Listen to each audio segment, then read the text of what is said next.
आप सभी को मेरा नमस्ते।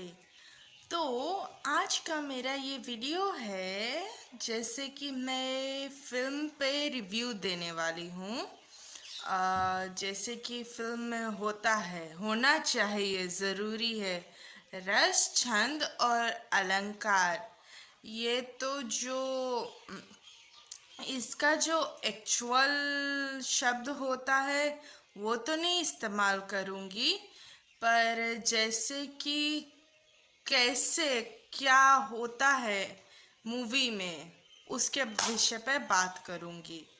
तो मैंने 3 फिल्मों को चुना है। सबसे पहला कल हो ना हो, दूसरा है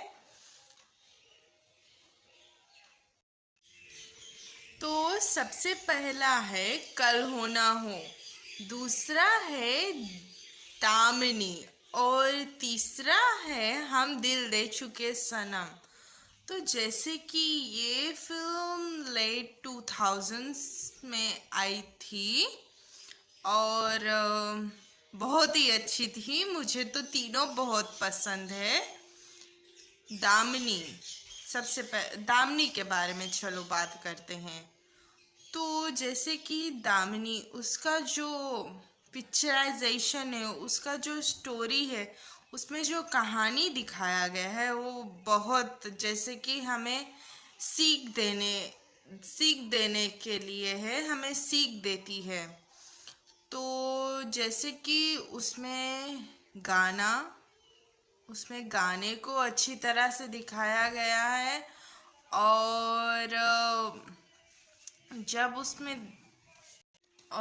उसमें दिखाया जाता है कि उस लड़की का बलात्कार हो जाता है, उसके बाद में जो मुख्य पात्र है उसके लिए कैसे लड़ती है वो दिखाया जाता है।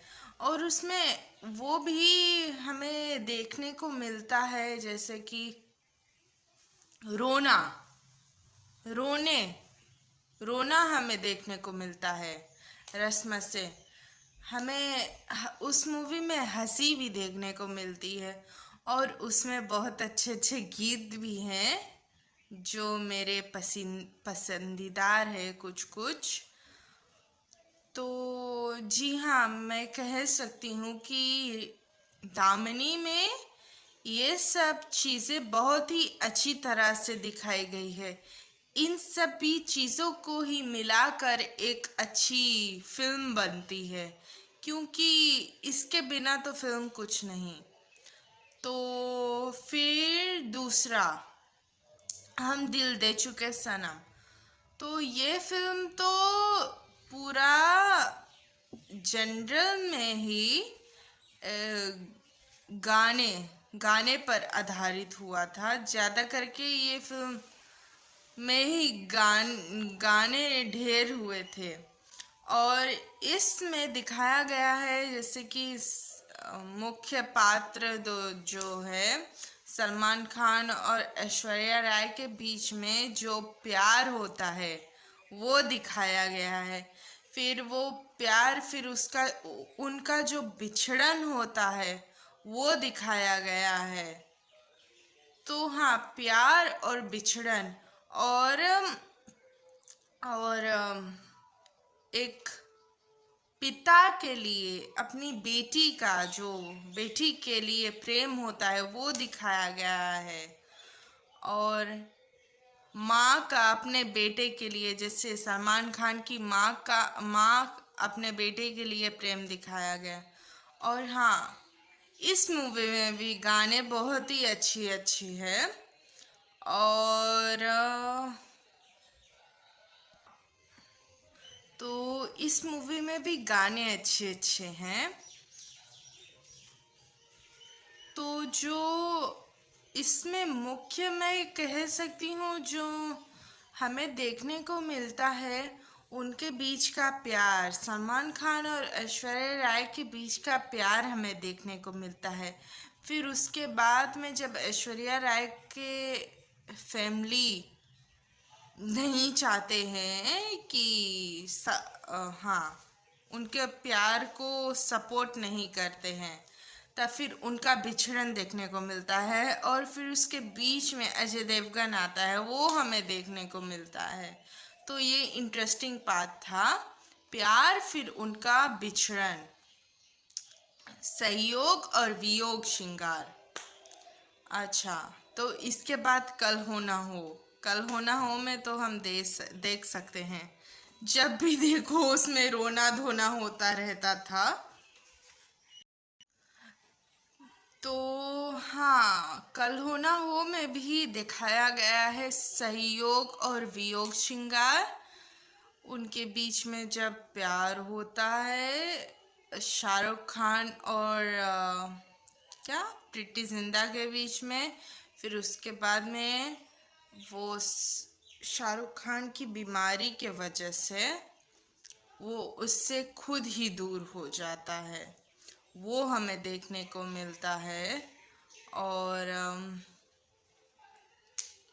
हाँ, तो इस मूवी में भी गीत अच्छी हैं, जैसे कि हमें देख के हमें लुभायित करती है, हमें अच्छा लगता है वो मूवी को देखना। तो हाँ, तो अगर हम ये कह सकते हैं कि अगर इन तीनों का मिलन रस, छंद और अलंकार फिल्म में नहीं है तो हमें फिल्म देखने में अच्छी नहीं लगती है। जैसे कि वो क्या कहते हैं, अगर आप हिंदी नहीं जानते हो तो आप उसके हिंदी के बिना एक जिंदा लाश हो। तो यही कह सकते हैं, अगर इस सब चीज़ का मिलन एक मूवी में नहीं हो तो वो मूवी अधूरी अधूरी सी लगती है, देखने में हमें अच्छी नहीं लगती।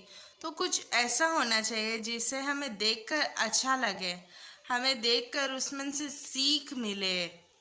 और तो हाँ, ज़्यादा करके तो हमें मूवी इसलिए देखते हैं कि मूवी में अच्छी तरह के गाने हो और नायक और नायिका के बीच का प्यार हमें देखने को मिलता है, उनका बिछड़न देखने को मिलता है, और उस मूवी से क्या हमें सीख मिलती है। तो जी हाँ, मूवी के रिव्यू पर हम यही कह सकते हैं कि इन तीनों मूवी में हमें इस सभी चीज़ का मिलन है, इस सभी चीज़ को हमें देखने को मिलता है। तो हाँ, मैंने तो ये मूवी पहले भी देखी हुई है और फिर से देखी, मुझे तीनों मूवी बहुत ही पसंद है। तो हाँ, यही था आज का मेरा वीडियो, यही था मैं जो आप तक पहुंचाना चाहती थी। धन्यवाद।